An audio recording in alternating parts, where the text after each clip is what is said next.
This is your daily scripture for January 17th. My name is Henry Loke. This is God's Feeding Station. It's an honor to be with you today. We are continuing in Genesis again today, Genesis chapters 35 and 36.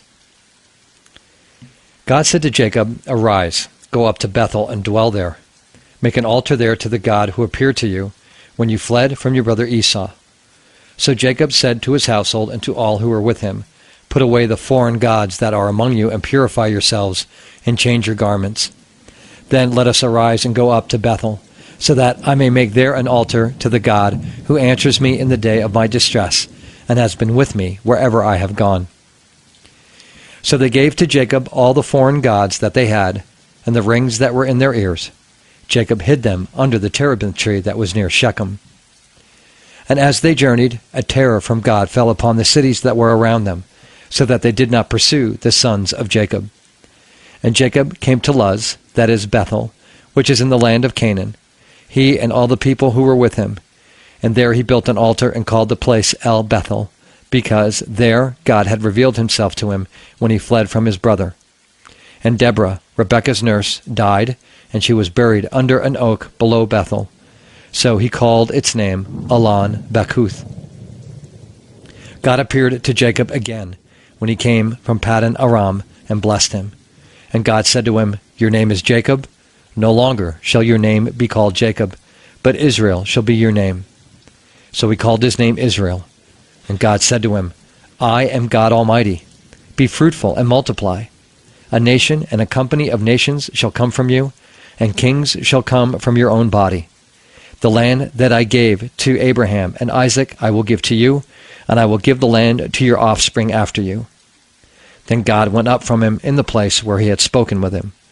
And Jacob set up a pillar in the place where he had spoken with him, a pillar of stone.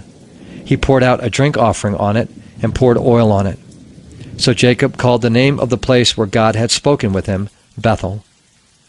Then they journeyed from Bethel. When they were still some distance from Ephrath, Rachel went into labor, and she had a hard labor.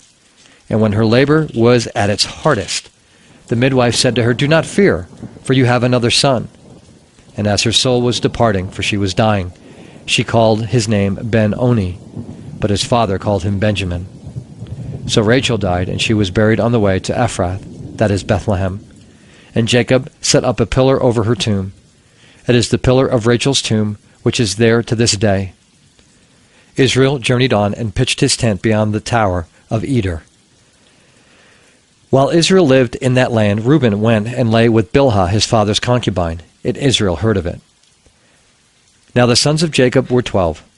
The sons of Leah, Reuben, Jacob's firstborn, Simeon, Levi, Judah, Issachar, and Zebulun. The sons of Rachel, Joseph and Benjamin. The sons of Bilhah, Rachel's servant, Dan and Naphtali. The sons of Zilpah, Leah's servant, Gad and Asher. These were the sons of Jacob who were born to him in Paddan Aram. And Jacob came to his father Isaac at Mamre, or Kiriath Arba, that is Hebron, where Abraham and Isaac had sojourned. Now the days of Isaac were 180 years, and Isaac breathed his last, and he died, and was gathered to his people, old and full of days, and his sons Esau and Jacob buried him. These are the generations of Esau, that is Edom. Esau took his wives from the Canaanites: Adah, the daughter of Elon the Hittite; Aholibama, the daughter of Anah, the daughter of Zibeon the Hivite; and Basemath, Ishmael's daughter, the sister of Nebaioth. And Adah bore to Esau Eliphaz, Basemath bore Reuel, and Aholibama bore Jeush, Jalam, and Korah. These are the sons of Esau, who were born to him in the land of Canaan. Then Esau took his wives, his sons, his daughters, and all the members of his household, his livestock, all his beasts, and all his property that he had acquired in the land of Canaan. He went into a land away from his brother Jacob, for their possessions were too great for them to dwell together. The land of their sojournings could not support them because of their livestock. So Esau settled in the hill country of Seir. Esau is Edom. These are the generations of Esau, the father of the Edomites, in the hill country of Seir. These are the names of Esau's sons: Eliphaz the son of Adah, the wife of Esau; Reuel the son of Basemath, the wife of Esau. The sons of Eliphaz were Teman, Omar, Zepho, Gatam, and Kenaz. Timnah was a concubine of Eliphaz, Esau's son, and she bore Amalek to Eliphaz. These are the sons of Adah, Esau's wife. These are the sons of Reuel: Nahath, Zerah, Shammah, and Mizah. These are the sons of Basemath, Esau's wife. These are the sons of Aholibamah, the daughter of Anah, the daughter of Zibeon, Esau's wife. She bore to Esau Jeush, Jalam, and Korah. These are the chiefs of the sons of Esau. The sons of Eliphaz, the firstborn of Esau, the chiefs Teman, Omar, Zepho, Kenaz, Korah, Gatam, and Amalek. These are the chiefs of Eliphaz in the land of Edom. These are the sons of Adah. These are the sons of Reuel, Esau's son, the chiefs Nahath, Zerah, Shammah, and Mizah. These are the chiefs of Reuel in the land of Edom. These are the sons of Basemath, Esau's wife. These are the sons of Aholibamah, Esau's wife, the chiefs Jeush, Jalam, and Korah. These are the chiefs born of Aholibamah, the daughter of Anah, Esau's wife. These are the sons of Esau, that is, Edom, and these are their chiefs. These are the sons of Seir the Horite, the inhabitants of the land: Lotan, Shobal, Zibeon, Anah, Dishon, Ezer, and Dishan. These are the chiefs of the Horites, the sons of Seir in the land of Edom. The sons of Lotan were Hori and Hemam, and Lotan's sister was Timnah. These are the sons of Shobal: Alvan, Manahath, Ebal, Shepho, and Onam. These are the sons of Zibeon: Aiah and Anah. He is the Anah who found the hot springs in the wilderness, as he pastured the donkeys of Zibeon his father. These are the children of Anah: Dishon and Aholibamah, the daughter of Anah. These are the sons of Dishon: Hemdan, Eshban, Ithran, and Karen. These are the sons of Ezer: Bilhan, Zeavan, and Achan. These are the sons of Dishan: Uz and Aran.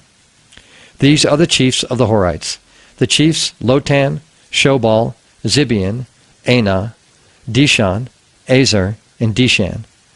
These are the chiefs of the Horites, chief by chief, in the land of Seir. These are the kings who reigned in the land of Edom, before any king reigned over the Israelites.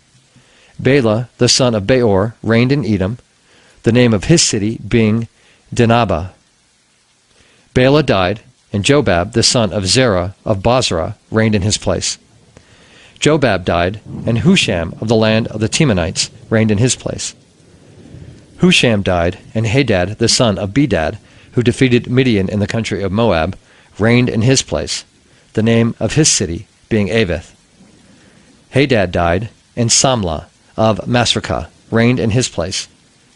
Samlah died, and Shaul of Rehoboth on the Euphrates reigned in his place. Shaul died, and Baal-Hanan, the son of Achbor, reigned in his place. Baal-Hanan, the son of Achbor, died, and Hadar reigned in his place, the name of his city being Pau. His wife's name was Mehetabel, the daughter of Matred, daughter of Mezahab.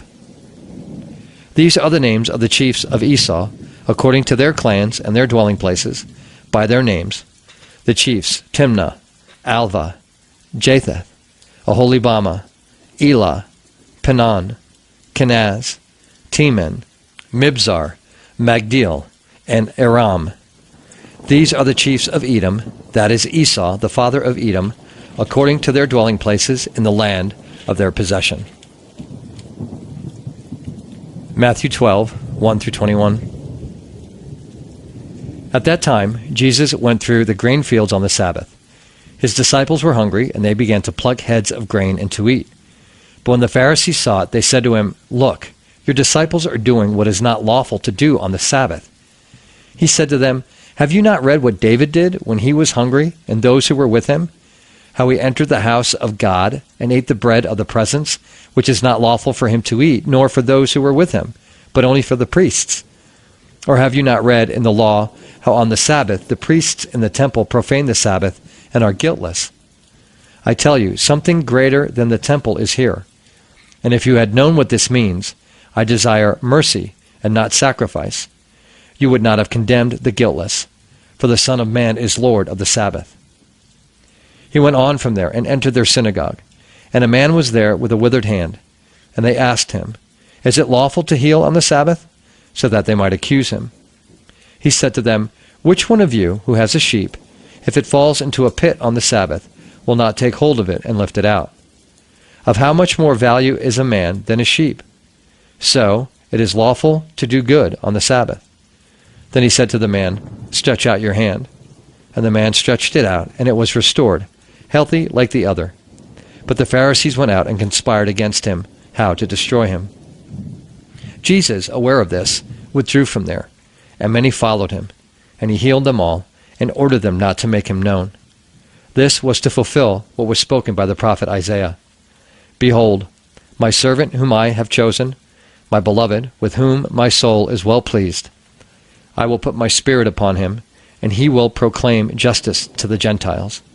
He will not quarrel or cry aloud, nor will anyone hear his voice in the streets. A bruised reed he will not break, and a smoldering wick he will not quench, until he brings justice to victory, and in his name the Gentiles will hope. Psalm 15, a psalm of David. O Lord, who shall sojourn in your tent? Who shall dwell on your holy hill? He who walks blamelessly and does what is right, and speaks truth in his heart, who does not slander with his tongue, and does no evil to his neighbor, nor takes up a reproach against his friend, and whose eyes a vile person is despised, but who honors those who fear the Lord, who swears to his own hurt and does not change, who does not put out his money at interest, and does not take a bribe against the innocent. He who does these things shall never be moved. Proverbs 3:21 through 26. My son, do not lose sight of these. Keep sound wisdom and discretion, and they will be life for your soul, an adornment for your neck. Then you will walk on your way securely, and your foot will not stumble. If you lie down, you will not be afraid. When you lie down, your sleep will be sweet. Do not be afraid of sudden terror, or of the ruin of the wicked when it comes. For the Lord will be your confidence, and will keep your foot from being caught. So I just want to touch on what's going on in Matthew today with the disciples picking grain or picking corn, depending on which translation you're reading. Again, and I talked about this, I think, on the broadcast either today or tomorrow, maybe, about how the Pharisees and the religious leaders were really good at putting burdens on the backs of people. And this is another example, and to me this is kind of a denominational thing too, of this is what man does to God's law, to God's commandments, to God's word. They put all this and heap all this stuff, all this worldly stuff on top of what God teaches, and it becomes a desire for rituals rather than obedience to what God really said. And I think we have to be careful that we're not servicing religion for the sake of our traditions. And so what Jesus is doing here is he's laying down the fact that, there are works of necessity and works of mercy that can and should be done on the Sabbath, and it's not going against God's law to do such a thing. And he uses the example of a sheep. If a sheep gets in trouble on the Sabbath, you're not going to leave it there until the following day. You're going to go get it. You're going to go help it out. And so, that's what he's talking about here. And so as the apostles are walking through, God knows why. Maybe they didn't eat that morning. Maybe they were wrapped up in prayer. Maybe they got caught up in, who knows, whatever it was. And so they're walking through a field and they start to pick the grain, which is allowed. If you read Deuteronomy 23:25, you'll see it says, if you go into your neighbor's standing grain, you may pluck the ears with your hand, but you shall not put a sickle to your neighbor's standing grain. So you're allowed to go through and do that. And that wasn't the issue. The issue was that they were doing it on the Sabbath. And Jesus is quick to remind them again that things of necessity and things of, that need to nourish the body or things that need to be taken care of, need to be taken care of. And he talks about Daniel, and we'll read about this when we get to 1 Samuel, but David is on the run, and he gets to a temple, and the people with him and he are hungry, and all that the temple priest has is the leftover showbread. But the priest understands that nourishing somebody, feeding somebody, is fine, right? I mean, the law says that the showbread was holy and to be kept apart for the priests. But in this case, the need of nourishment for someone overruled that. And the priest understood that, and God understands that. And so, it was fine. And the religious leaders had no issue with David, and so why have an issue with this? And so he brings that to their attention. And again, this is, and the other thing is, even on the Sabbath, the temple priests were in the process of doing the work of the temple, right? Slaughtering animals and offering sacrifices, and that was never accounted to them as a transgression of the Sabbath. And so why should this be? Why should curing the man with the withered hand be? And so, I think, as Matthew Henry says, these ceremonial duties have to give way to just doing what's right, especially if it falls under God's law, the royal law of love, and this self-preservation. It has to, these things, doing things out of necessity have to take the place of these ritual observances. And we have to be careful that we're not letting rituals and and whatnot take the place of just doing what's right for people.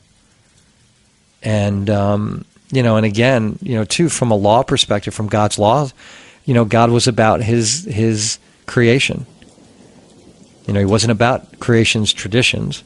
It was about his creation, about taking care of his creation. And so God didn't create any law that would contradict itself. And so in this case, God, Jesus' point here is God would not have a problem with the disciples feeding themselves on the Sabbath. And that's not what the law said. The law doesn't get in the way, again, of taking care of oneself, of keeping oneself healthy. But this was the issue with the Pharisees. And this was the type of thing where they were just put this burden on the backs of people. And Jesus is just like, no, that's not the point here. There's freedom in this. And you guys are making it too difficult. You're making it too hard. You're getting in the way of people coming to God. And so Jesus frees them up. And again, it's another lesson. Don't let our traditions and our ceremonial things get in the way of living life out in the way God intended. Hope you're having a great day. God willing, we'll talk again tomorrow. Take care. Bye-bye.